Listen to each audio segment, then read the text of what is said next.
नमस्कार। होली आने वाली है। वेदोदय काल से चली आ रही हास परिहास नृत्य गान रंग गुलाल प्रीत प्यार के त्योहार होली की शुरुआत बसंत पंचमी के दिन से हो जाती है। होली का पर्व प्रकृति से जुड़ा हुआ है और यह कहा जाए कि यह सृष्टि के आदि से जुड़ा हुआ है तो कोई बड़ी बात नहीं है। मैं आज आप सभी को होली का इतिहास बताने के लिए उपस्थित हूं। इस सृष्टि की रचना जिस मूल तत्व से संभव हुई वह प्रीति ही है। प्रीति, प्रेम के अनेक भाव हैं और इस प्रीति के परवान चढ़ने पर ही आनंद की प्राप्ति होती है। वैसे बीच के कालखंड में लोगों ने इसे वर्णाश्रम से भी जोड़ दिया। इनके अनुसार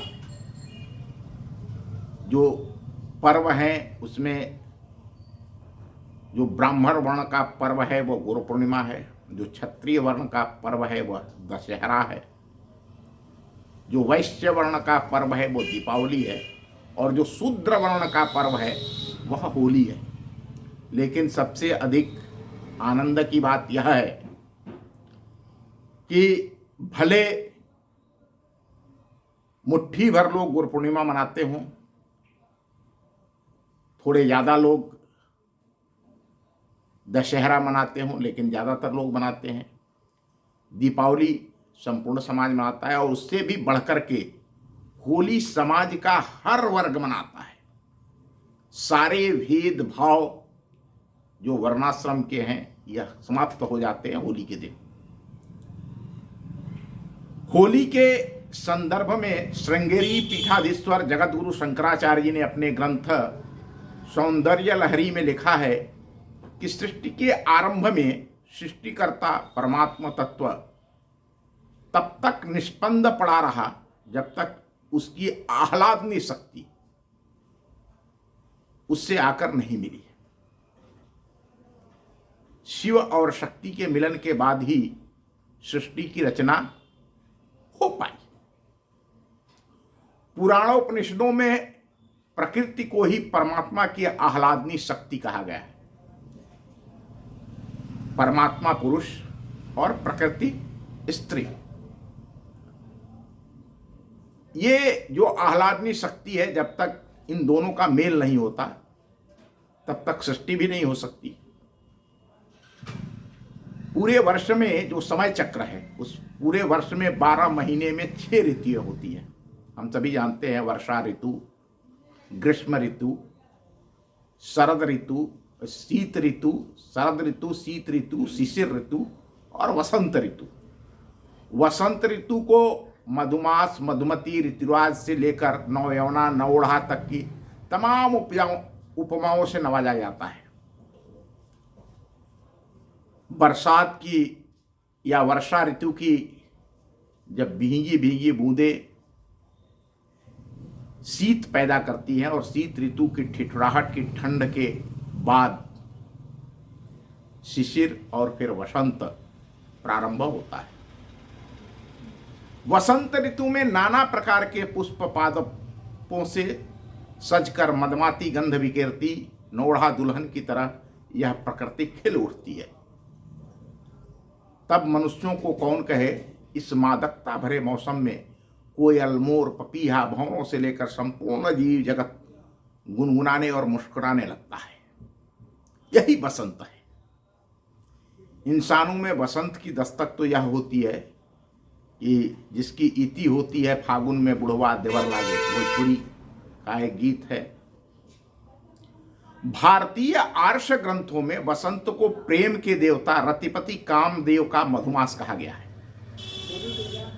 पश्चिमी सभ्यता से चलकर आए प्रेम पुजारी महात्मा वैलेंटाइन की याद में शुरू हुआ वैलेंटाइन डे आज कुछ अभिजात्य युवाओं के दिलों में जगह जरूर बना चुका है और उसकी देखा देखी भी हो रही है।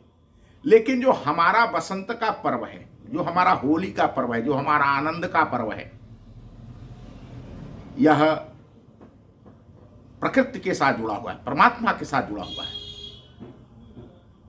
बसंत के आगमन के साथ ही देव सेनापति कामदेव के दहन की कहानी जुड़ी है। भगवान श्री कृष्ण के महारास की भी कहानी जुड़ी हुई है। ऐसी मान्यता है कि बसंत ऋतु के अंदर ही वह देव सेनापति कामदेव के द्वारा भगवान शिव पर बाण चलाए गए थे, और भगवान श्री कृष्ण की महारास लीला भी इसी वसंत ऋतु में हुई थी। बसंत पंचमी के दिन से होली की शुरुआत हो जाती है।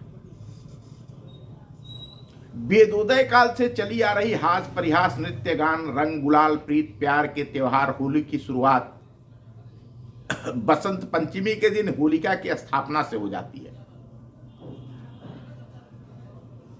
सामवेद के अनुसार प्राचीन काल में कृषि, व्यापार, सेवा और यज्ञादि कर्मों में वर्ष पर्यंत लगे रहने वाले लोगों की वार्षिक एक रस्ता को दूर करने के लिए बसंत पंचमी के दिन उदुम्बर, जिसे गूलर भी कहा जाता है, कि टहनी को चौराहे पर स्थापित कर उसमें सोमलता लगा दी जाती थी।